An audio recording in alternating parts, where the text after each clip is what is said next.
let's make a sound. Smack that ball, spin it around. Courts alive, the vibe is real. Pickleball life is the ultimate deal.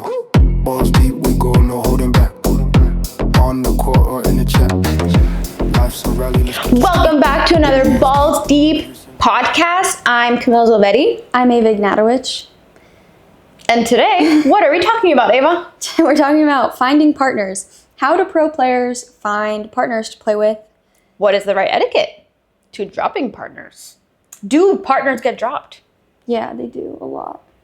What is the right strategy? Why do people drop partners? Why do some players stick with one partner? We're going to do a deep dive. All right. We're going to go balls deep We're going to go this. balls deep into finding partners. On the pickleball court. I'm going to go balls deep into my partner right now. Okay, so when it comes to finding partners, how do people find partners? It's not really as intricate or professional as you would think. Typically, Instagram DM, yeah. You ask around for their number, text them, say, hey, do you want to play this tournament with me? Which is interesting because when I first joined the tour, I didn't know it was that informal, and I was out here like emailing people. No one replied to me on email, just for the record.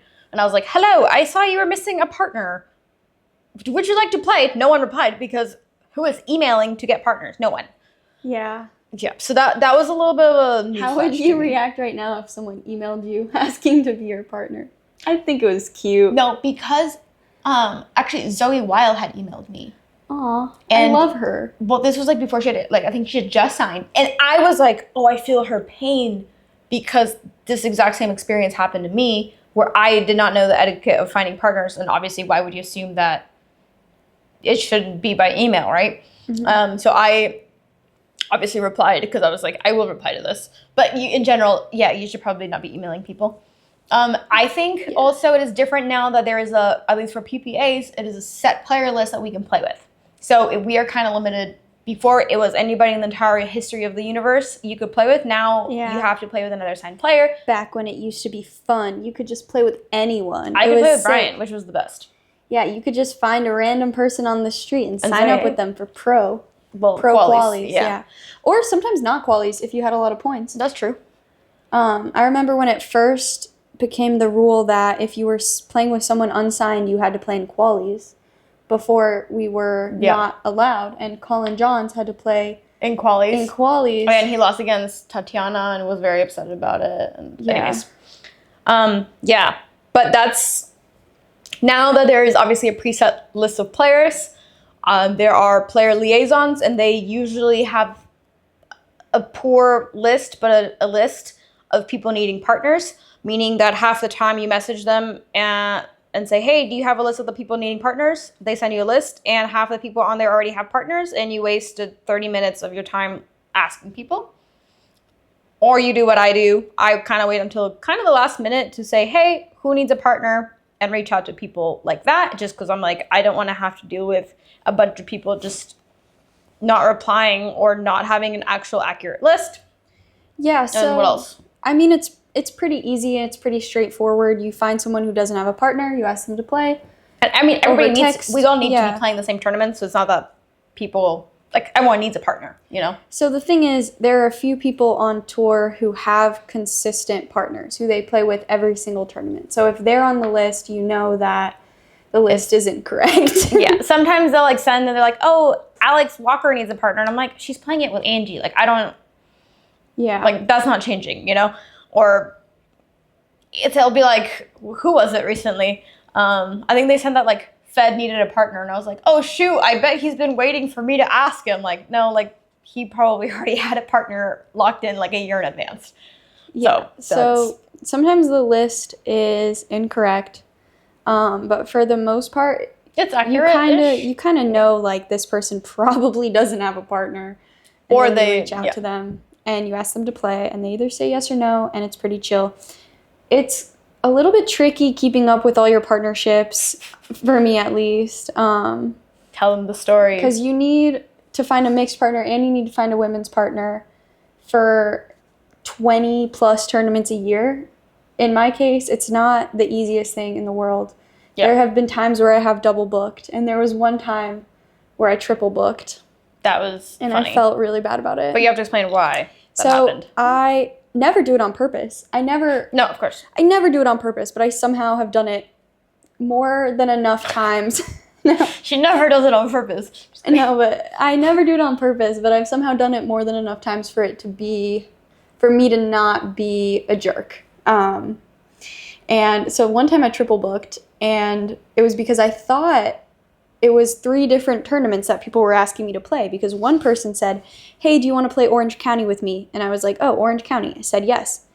And then another person said, hey, do you want to play San Clemente with me? And I said, oh, San Clemente, sure. And then another person said, hey, do you want to play LA with me? And I was like, sure. So I thought they were 3 different tournaments, when really they were all just San Clemente. So I said yes to 3 people for that one, and that was really tough. That's a tough one. Yeah. That's a tough one. But in my defense, this isn't my full-time job. Well, it is, but I'm also a college student. So I have stuff going on, and it's tough to keep track of 20 tournaments. That's 40 partnerships a year, 40 plus partnerships a year that I have to keep track of. And they're all being arranged not in one specific app. They're all being arranged over random Instagram DMs and random text messages. Twitter. Someone calls you. Other people like send you carrier pigeons. No. It's not. They're not super easy to keep track of. Unlike Ava, I have a very easy spreadsheet, and it's not very difficult for me to keep track of. Well, you also. So my issue is, a lot of the time, people will ask me 6 months in advance, and I'll say yes and not write it down and forget about it. Oh yeah, I just say, hey, let me know the week before. Yeah, I say when people ask me that far in advance, I'm like, hey, can you just text me about it a week before? And then they're like, okay, cool. Or I usually, when people ask me like, hey, do you want to play this one? I'm like, ooh, I don't know if I'm going to play it yet, because I don't decide if I want to play things until like a week before registration closes. And then when registration is about to close, I'm like, okay, do I want to play this? Like, let me think about it. And then I text usually the player liaisons and say, hey, who's available for this? I always get a women's partner first, just because I feel like there's infinite mixed partners, so that's not ever an issue. But I always make sure to get a women's partner first for that reason. And then once I have one of those, then I'm like, okay, cool, I'll play mixed. And then I'll usually just ask for a mixed list.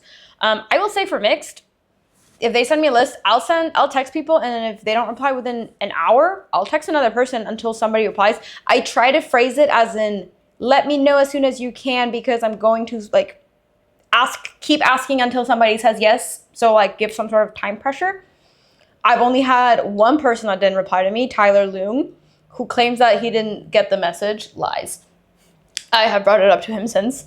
But other than that, people are usually pretty good about replying. I sometimes have the one thing that kind of frustrates me is when they don't reply and say like, oh, can I get back to you? Or like, oh yeah, let me check my schedule or whatever. And it's just like 4 days later, they're like, okay, yeah, let's play it. And I'm like, buddy, it's been 4 days. Obviously, I already found a different partner. Like, you didn't reply. That happens quite often. Where I'm like, why did you reply to me 4 days later? Like, no, I'm already. Yeah, it's pretty frustrating when people don't like answer right away. And honestly, when people don't answer at all, when they just totally don't answer, which has happened to me more than once. I don't really remember everyone who, but it always rubs me the wrong way, because I'm like, you'll see them at the tournament. Yeah, you're gonna see me this week. Like, and you know that I have to text people because I have this as my job where I'm forced to show up with partners. It's really rude. Yeah, so I would love it if they had a Tinder system where it was everyone gets all the players, you just swipe right on who you would be willing to partner with, and then based off of that, you just have like a database of like, if you both said yes, it's a match, and then you can say, cool, which one do you want to play together? That would work out pretty well. Everyone's out here like, yes, Ben Johns, Emily Waters. I recently had I had a partner for Worlds, and he dropped me for Worlds and told me it was because he was playing with another girl for the entire rest of the year.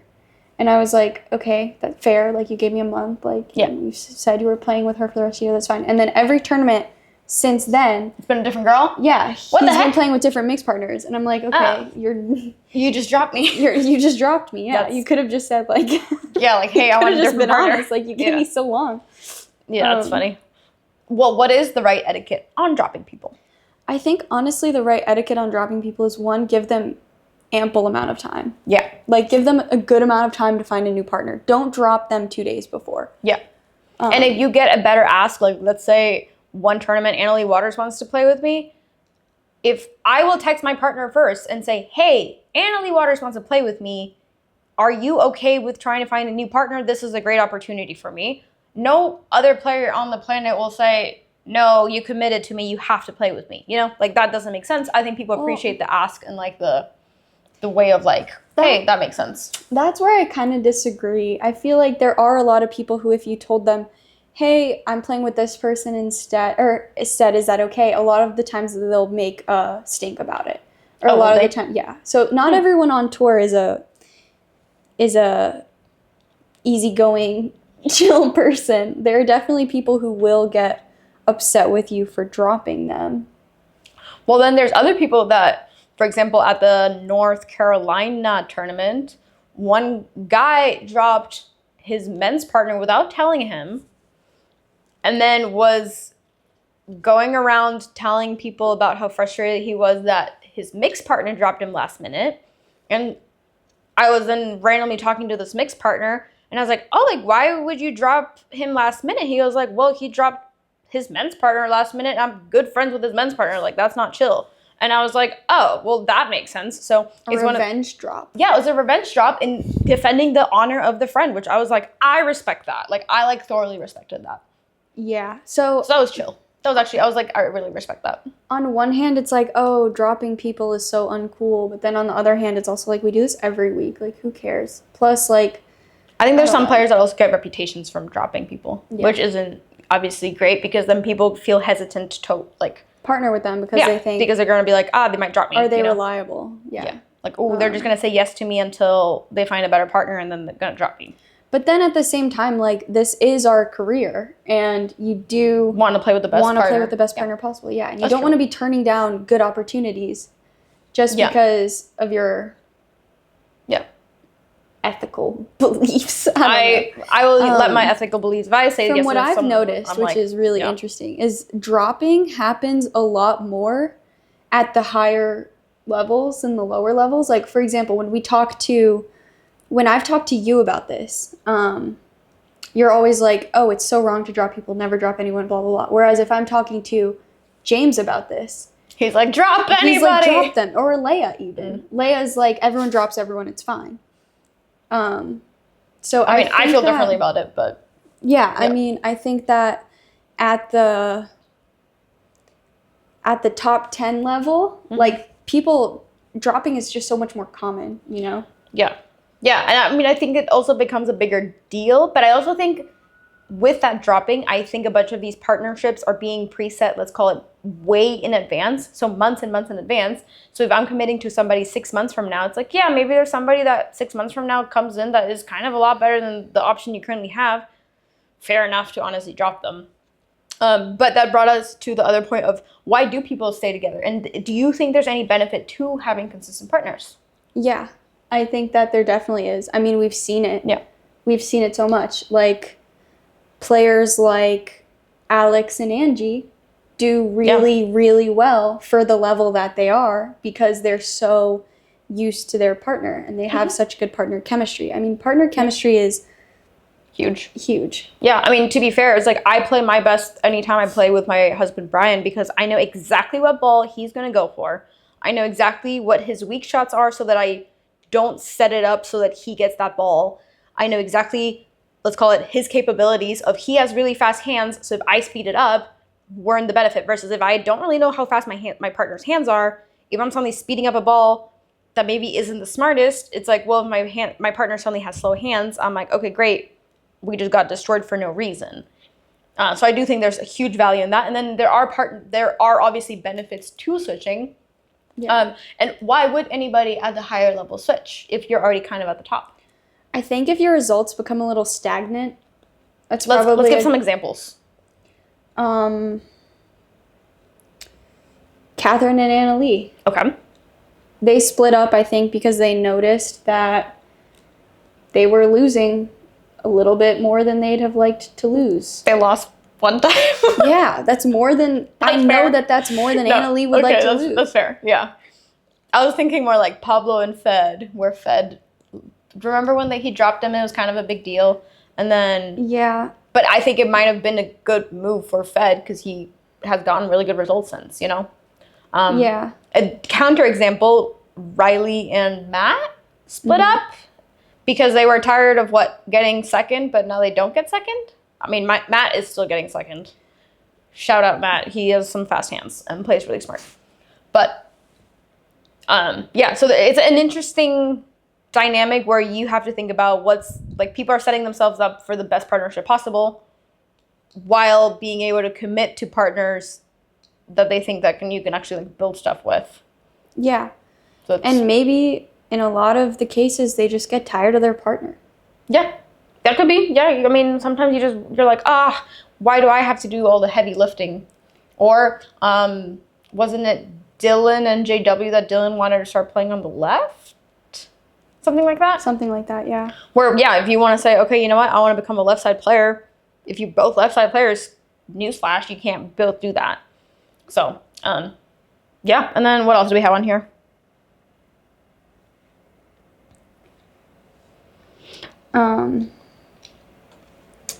We got list of players that Ava would drop for fun. Yeah, a list of players that I would drop for fun is just Tyler Long. Pretty long list, pretty extensive pretty list. Long list. Nice. Got him. I wonder if he's heard that one before. Let us know. But no, I think that having a consistent partner is so key. Like, yeah. I could name, like, I feel like it's so much more likely for a consistent partnership to have a crazy upset than like a non-consistent partnership. Like, yeah. On the contrary to that, though, if you do have a consistent partner, if there's like a point pattern that clearly works against them, you kind of can keep going for that, versus if you suddenly have different dynamics of people either pinching more in the middle, or it forces people to like reevaluate on how to beat you. So that is also middle balls. Who takes what middle ball? The more you play with somebody, the more you know what they're going for. Yeah. Anything else on this topic? Who's your dream partner to play with? Jimmy Miller. Really? I would love to play every tournament with him. You would rather play every tournament with Jimmy Miller than Bao Dong? I would love to play with Bao Dong. Sorry, Jimmy. Bao Dong, dream partner. Wow, switched up quick there. Yeah, I did. I just dropped Jimmy on pod. My bad.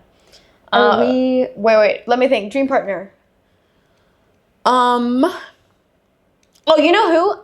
Olympics 36 or whenever that goes in. Team Bolivia. Me and Gabe Tardio. You guys heard it here first. Yeah. Who you got? My dream partner, Tyson McGuffin. Oh, that's a good one. I just love him. Yeah. What about for women? Meg McGuffin. Nice. Mine's Ava Gnatowicz. One day, maybe.